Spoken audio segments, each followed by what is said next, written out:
What's up guys, Michael here. Welcome to the channel.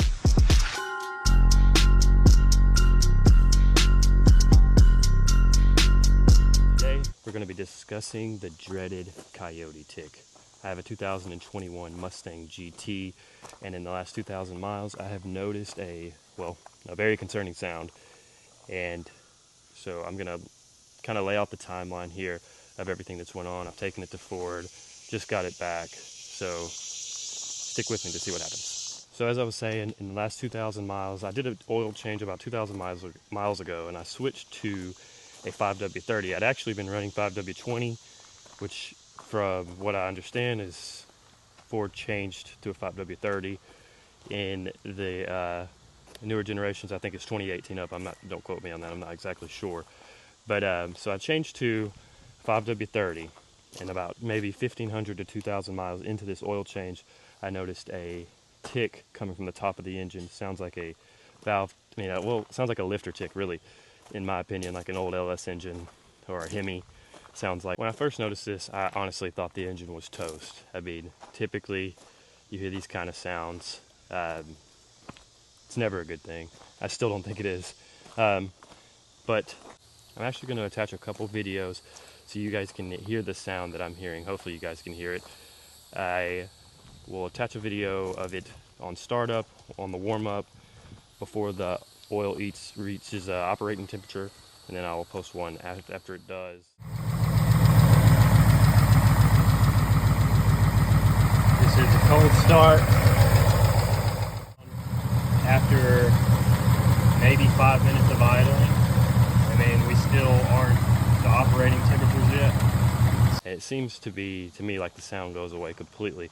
There is a lot of injector noise with the direct injection. I hear this all the time. I know every time I post it, people say it's a direct injection. You can hear the difference in the two videos very clearly, in my opinion. And I took it to Ford about a week ago. Then they kept it for 3 days. They claimed they tried to replicate the sound. I showed them videos.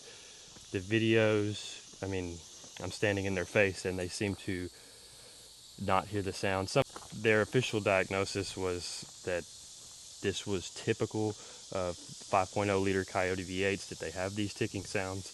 And to me, this doesn't sound normal, and especially since it goes away after the engine warms up. So I have a few solutions. Okay, so fast forward a few days, and sorry for my neighbor mowing the yard. It's a little loud in the background. I do apologize. But so basically, just going to be doing the same thing I see everyone else doing, unfortunately.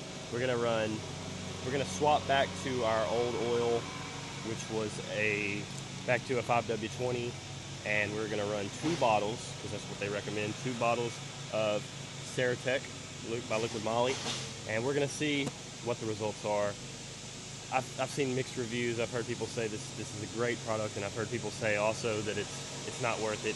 It does push the oil change to be a tad bit expensive. I do my own oil changes personally. I don't really trust other shops working on, especially little maintenance like this. I can do at the house, save myself a buck. So I use Mobile One, the extended performance. I think it's about $30 for 5 quarts at Walmart. So 30, because you need 10 quarts, love it, 10 quarts of oil. That's going to be about 60. And then you got these, which are about, I get them from my local AutoZone, and they're about $31 before tax, probably 35 bucks after tax. You need 2 of them, unfortunately. These only treat 5 quarts. So picked up 2 of these. So total, me doing my oil change myself, it's 120 bucks. I do know that some guys go out and pay to get their oil changed at Ford or wherever else, and they're paying about anywhere from $180 to $250 as it is. So almost the same. It's still a little better deal than that, but if you were paying $200, then you're going to get this and add it in your own, or either way, you are going to be out $300 to $400 for an oil change. So if this doesn't work miracles, I will not be running it very much. I am going to give it a try this time. I thought about doing 1 bottle, but we went ahead, did the recommended amount, going with 2, and now I'm going to post a before and after to show you the results. Stick with me. All right, here we are. So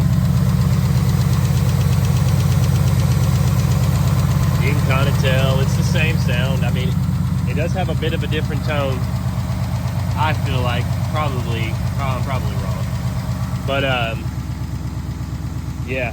So a few things I did notice is that now that I've added the Ceratec and switched back to the 5W20, that it seems like it quits ticking. It stops ticking quicker. So whereas before it took it to get all the way to 180-degree cylinder head to stop, it seems to stop a lot sooner. And you can almost hear it. It's about to stop now. And that sound almost is a, you know, traditional injector tick. So it didn't stop the sound completely, but it did stop how long it goes. Still got a bit of a tick, but yeah. Okay, so you saw it, you be the judge. Me personally, I don't think it's worth it. I mean, I'm gonna run it for a little while and see. I am gonna go back to the 5W30 because that's what's recommended by Ford, even though my Ford dealership told me to run 5W20. I'm gonna go back with the 5W30. I'm gonna try Ceratec one more time on the next oil change, just to see, because the only thing the 5W20 has done, I've had it for about a week. I changed the oil about a week ago. So, I mean, the only thing the 5W20 has noticed different is the cylinder head temp is way higher. That's a whole other story, whole nother video. But the cylinder head stays probably 10 to 15 degrees average higher with the 5W20, which probably makes sense somehow. I don't know. But, yeah, so not convinced yet. We're going to go with it. Ford says this is a normal sound. We're going to keep our fingers crossed and, yeah, just go from there. But I do appreciate you guys watching. If you like videos like this, give me a like and follow. I appreciate you guys.